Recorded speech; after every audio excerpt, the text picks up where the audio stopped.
સુરત સુમુલ ડેરીએ પશુપાલકો માટે એક ઐતિહાસિક જાહેરાત કરી છે। સુમુલ ડેરીએ કિલોગ્રામ દૂધ પર ₹120 બોનસ આપવાની ભવ્ય જાહેરાત કરતા સુરત અને તાપી જિલ્લાના પશુપાલકો માટે ખુશીનો માહોલ સર્જાયો છે। સુરત અને તાપી જિલ્લાના પશુપાલકોને સુમુલ ડેરીએ મોટી ભેટ આપી છે। આ પશુપાલકોને બોનસ આપવાને લઈને સુમુલ ડેરીએ મહત્વની જાહેરાત કરી।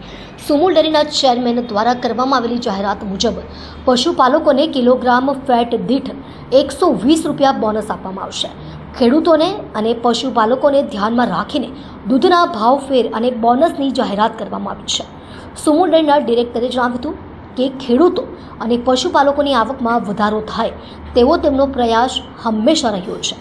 જે અંતર્ગત સુરત અને તાપી જિલ્લાના ખેડૂતો અને પશુપાલકોને કિલોગ્રામ ફેટ લેખે ₹120 બોનસ અપાશે। સુરત અને તાપી જિલ્લાના 2,50,000થી વધુ ખેડૂતો માટે ભાવ ફેર અને બોનસ પેટે ₹400 કરોડ ચૂકવાશે। Jayesh Patel, director Sumul dairy. Sumul dairy સાથે લગભગ 1200થી વધારે સભ્ય મંડળીઓ સાથે 2.5 લાખ જેટલા પશુપાલકો જોડાયેલા છે। સુમુલે એવલના વર્ષમાં કિલો ફેટે ₹120 જેટલું ભાવફેર અને બોનસની જાહેરાત કરી છે। તે લગભગ 2.5 લાખ પશુપાલકોને 400 કરોડથી પણ વધારાની આમદની આ બોનસ થકી મળવાની છે।